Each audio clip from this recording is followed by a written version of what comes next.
Ini adalah planet Pluto. Ups.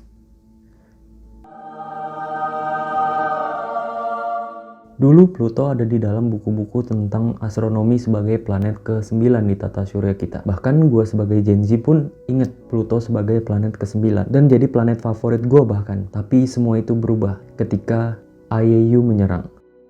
Dan Pluto pun hilang dari jajaran planet di tata surya kita. By the way, siapa IAU ini? The International Astronomical Union. Dan mereka lah yang menyebabkan Pluto kehilangan title-nya sebagai planet. Tapi kenapa nih? Kenapa Pluto harus dicabut title-nya sebagai planet? Kenapa? Apa karena terlalu jauh? Apakah karena terlalu kecil? Rasis kah apa gimana nih? Kasian kali nih Pluto nih. Apa sih yang dibuatnya sampai kehilangan title-nya ini? Apa dia melakukan kejahatan tertentu? Apa alasannya Pluto nggak dianggap sebagai planet lagi? Halo, nama gue Noval. Mari kita cari tahu alasannya. Banyak sejarah yang dianggap sebagai planet itu sering berubah-ubah.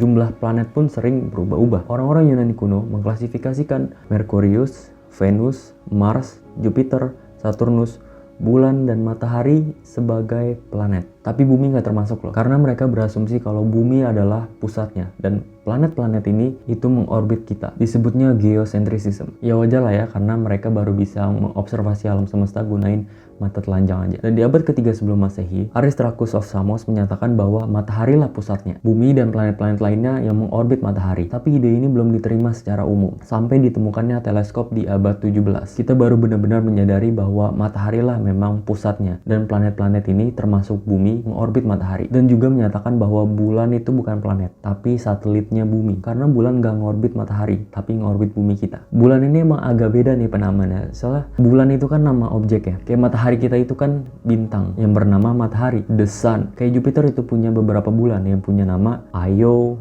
Europa, Callisto, Ganymede. Nah, bulan kita namanya bulan the moon, bulannya bumi, Earth's moon. By the way, 4 bulan Jupiter yang tadi gue sebut itu ditemukan sama Galileo nggak lama setelah teleskop ditemukan. Makanya 4 bulan tadi ini disebut Galilean moons dan mengklasifikasikan mereka sebagai satelitnya Jupiter. Setelah teleskop ditemukan, bumi diklasifikasikan sebagai planet dan bulan sama matahari di-remove tuh dari list planet, bukan planet lagi. Nggak lama di tahun 1781 kita menemukan Uranus dan ini revolusioner banget loh di saat itu karena mereka nggak beranggapan bahwa ada planet di luar 5 planet yang tadi. Dan selanjutnya kita nemuin planet-planet lagi yaitu Ceres, Pallas, Juno, dan Vesta, dan mereka semua ditemukan di daerah yang sama nih, di antara Mars sama Jupiter, yang kita sebut dengan asteroid belt. Tapi mereka nggak kayak planet biasanya nih, mereka lebih kecil. Dan tiap tahun itu kita nemuin planet-planet baru nih, sampai kebanyakan. Dan para astronomer saat itu akhirnya memisahkan mana yang planet,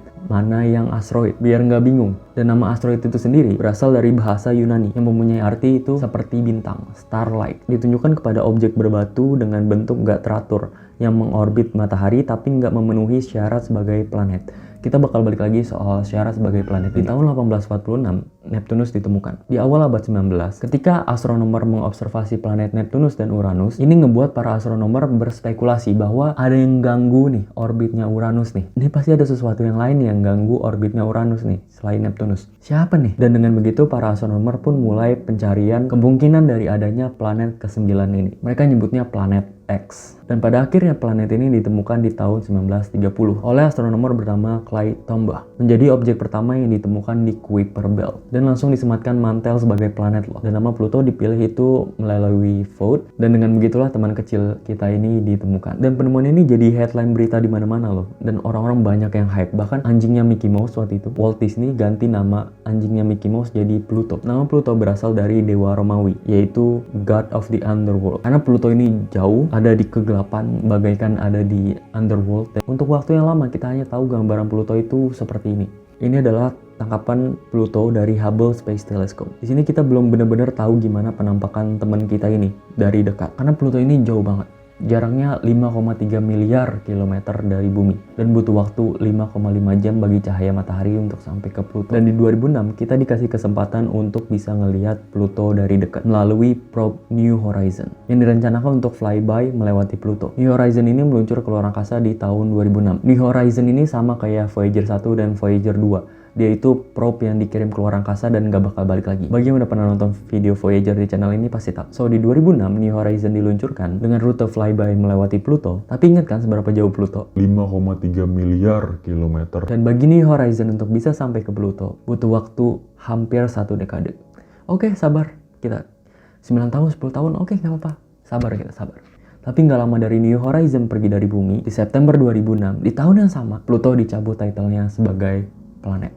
Tapi kenapa? Dari awal sebenarnya, status keplanetan Pluto ini emang udah sering dipertanyakan. Dan ditambah dipertanyakan di tahun 90-an. Apakah karena Pluto terlalu kecil? Ya, emang Pluto itu kecil. Bahkan lebih kecil dari bulan kita. Apa karena orbitnya agak beda? Ya, orbit Pluto emang rada beda, rada miring dikit gitu. Tapi bukannya bagus ya untuk berbeda dari yang lain? Kan jadi unik. Ketika mulai banyak penemuan-penemuan baru di tata surya kita, karena teknologi teleskop yang makin maju, para astronomer mulai nemuin objek-objek seperti planet, seperti Pluto di asteroid belt dan di Kuiper belt. Banyak banget. Yang paling terkenal itu Eris, Makemake, Haumea, Sedna.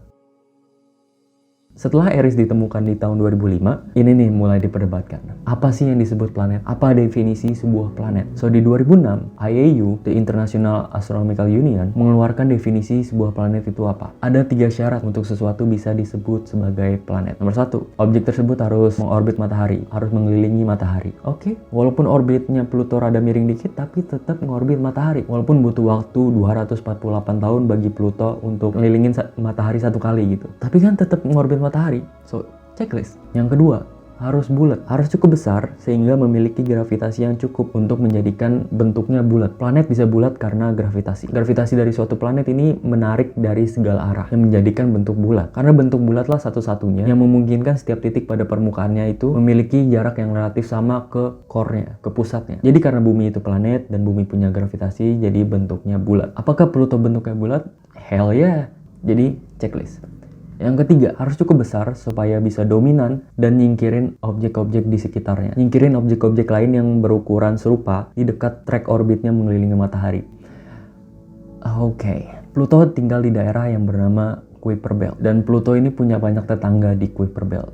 Nggak kayak bumi. Bumi cuman punya tetangga bulan di trek orbitnya mengelilingi matahari. Tapi Pluto tetangganya banyak. Kuiper Belt ini isinya kurang lebih sama kayak asteroid belt yang ada di antara Mars sama Jupiter. Dan di Kuiper Belt ini kita bakal bisa nemuin objek-objek yang serupa sama Pluto. Bahkan ada yang lebih gede dari Pluto, yang masanya lebih berat maksudnya, kayak Eris. Jadi karena Pluto nggak dominan dan nggak bisa nyingkirin tetangga-tetangganya, jadi Pluto nggak bisa menuhin syarat ketiga sebagai planet. Dan nggak bisa disebut sebagai planet lagi. Oke, jadi misalnya kalau Pluto tetap dijadikan sebagai planet, objek-objek yang lain seperti Eris, Makemake, Haumea, Sedna, dan banyak yang lain itu juga harus disebut sebagai planet. Dan ini bakalan terlalu banyak banget. Bakal lebih susah juga ngingetnya kan.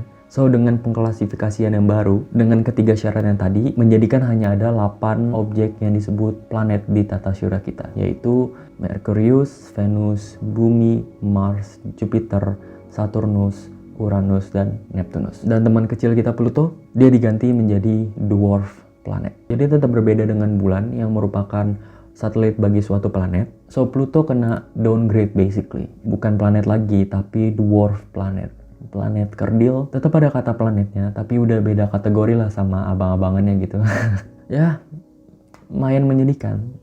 Pluto ini banyak fansnya, termasuk gua. Tapi jangan berkecil hati, ingat probe New Horizon yang tadi gue sebut? Setelah hampir 1 dekade, di tahun 2015, New Horizon berhasil flyby melewati Pluto dan mengambil gambar Pluto dari dekat. Dan untuk pertama kalinya, kita bisa ngelihat Pluto dengan jelas. Di tengah dingin dan gelapnya batas tata surya kita, terdapat dunia yang kecil namun indah, yaitu Pluto. Jadi segitu aja video kali ini soal teman kecil kita Pluto. Kalau ada salah informasi di video ini, lo bisa koreksi gue di komen bawah. Thank you for watching. See you on the next video. Bye. Cheers.